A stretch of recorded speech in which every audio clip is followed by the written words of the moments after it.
চাই শিকি বুজি ভাল পোৱা আপোনাক স্বাগতম জনাইছোঁ আমাৰ ইউটিউব চেনেল ষ্টাডি পইণ্ট আছামলৈ। নমস্কাৰ, মই ধনজিত নাথ।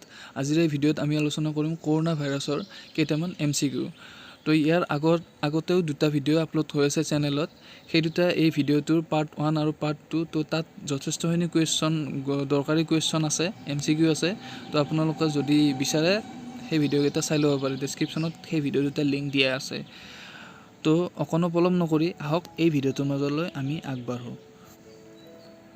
এইটো পাৰ্ট 3 হয়। তো question number 1, where was the first case of corona virus found out of China? Corona ভাইৰাছৰ প্ৰথম কেছ চীন দেশৰ বাহিৰে ক'ত পোৱা গৈছিল? Italy, America, Thailand, Spain. ইয়াৰে শুদ্ধ উত্তৰ হ'ব option C, Thailand. Question number 2, when and where the first case of COVID found in India? ভাৰতত কোভিডৰ প্ৰথম কেছ কেতিয়া আৰু ক'ত পোৱা গৈছিল? ইয়াৰ অপশ্যন হ'ব শুদ্ধ অপশ্যন বি, 30 জানুৱাৰী 2020 কেৰালাত পোৱা গৈছিলে।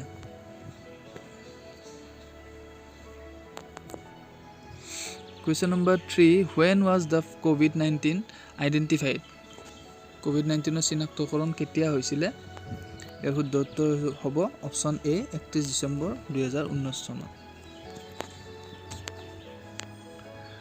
Question number 4, when the official name of SARS-CoV-2 declared? আনুষ্ঠানিক নাম যিটো SARS-CoV-2 আছে সেই নামটো কেতিয়া ঘোষণা কৰা হৈছিলে? ইয়াৰ শুদ্ধ উত্তৰ হ'ব অপশ্যন নম্বৰ বি, 11 ফেব্ৰুৱাৰী 2020 চনত। Question number 5, the official name of SARS-CoV-2 is adopted or announced by? SARS-CoV-2 যিটো আনুষ্ঠানিক নাম আছে সেই নামটো কাৰ দ্বাৰা ঘোষণা কৰা হৈছিলে বা কোনে গ্ৰহণ কৰিছিলে? ইয়াৰ শুদ্ধ উত্তৰ হ'ব option B, international committee on taxonomy of viruses. Question number 6, corona virus belongs to the family of these? ক'ৰ'না ভাইৰাছ কোনটো ফেমিলি অৰ্থাৎ পৰিয়ালৰ অন্তৰ্গত? ইয়াৰ শুদ্ধ উত্তৰ হ'ব option A, nido virus. Question number 7, COVID-19 stands for? এইটো আটাইতকৈ সহজ কুৱেশ্যন যে COVID-19ৰ অৰ্থ কি? CO, ক' মানে হ'ল ক'ৰ'না, VI মানে ভাইৰাছ, D মানে ডিজিজ, 19 মানে 2019। যিহেতু 2019ত কি কৰা হৈছিলে? আইডেণ্টিফাই কৰা হৈছিলে। তো সেই সূত্ৰে এইটোৰ নাম পৰিল, ভাইৰাছটোৰ নাম পৰিল corona virus disease of 2019, short ফৰ্মত COVID-19। Question number 8, when was Janata curfew declared in India? ভাৰতত জনতা কাৰফিউ কেতিয়া ঘোষণা কৰা হৈছিলে? ইয়াৰ শুদ্ধ উত্তৰ হ'ব অপশ্যন নম্বৰ বি, 22 মাৰ্চ 2020 চনত। First lockdown held in? ভাৰতত প্ৰথম লকডাউন কেতিয়া ঘোষণা কৰা হৈছিলে? ইয়াৰ শুদ্ধ উত্তৰ হ'ব অপশ্যন নম্বৰ বি, 24 এপ্ৰিল 2020 চন। Question number 10, second lockdown held in? ভাৰতত দ্বিতীয় লকডাউন কেতিয়া ঘোষণা কৰা হৈছিলে? ইয়াৰ শুদ্ধ উত্তৰ হ'ব অপশ্যন নম্বৰ বি, 15 এপ্ৰিলৰ পৰা 3 মে 2020 চনত।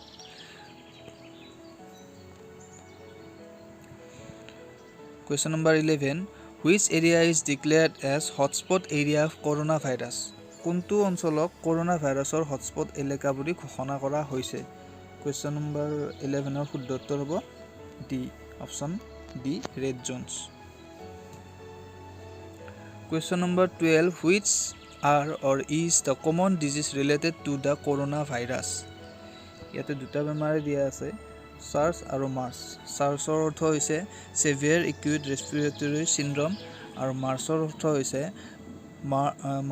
হৈছে মিডল ইষ্ট ৰেছপিৰেটৰী চিণ্ড্ৰম। তো এই দুয়োটা বেমাৰে ক'ৰ'না ভাইৰাছৰ লগত জড়িত, গতিকে ইয়াৰ এনচাৰ হ'ব option C, both. Incubation period of corona virus কিমান? ইনকিউবেশ্যন পিৰিয়ড মানে কি? ভাইৰাছৰ সংস্পৰ্শৰ পৰা লক্ষণ আৰম্ভ হোৱাৰ যিটো সময়, সেইখিনি সময়ক কোৱা হয় ইনকিউবেশ্যন পিৰিয়ড। গতিকে ইনকিউবেশ্যন পিৰিয়ড কিমান হ'ব ক'ৰ'না ভাইৰাছৰ? অপশ্যন এ, 2 পৰা 14 দিনৰ ভিতৰত। When the Indian Air Force showered the flower on Corona warriors. কেতিয়া ভাৰতীয় বায়ুসেনাই কৰোণা যুঁজাৰু মানে কি মানে কৰোণা যুঁজ দিয়া ডক্টৰ পুলিচ আৰ্মি এইসকল লোকৰ কথা কোৱা হৈছে গতিকে কৰোণা যুঁজাৰুসকলৰ ওপৰত ফুলৰ বৰষুণ কৰি সন্মান প্ৰদৰ্শন কৰিছিল কোনটো তাৰিখে কৰিছিল এটো হ'ব অপচন নম্বৰ সি 3 মে 2020 এতিয়া এসে আমাৰ শেষৰটি প্ৰশ্নৰ মাজলৈ question number 15 Which type of disinfectant useful in surface cleaning purpose on COVID-19 exposure?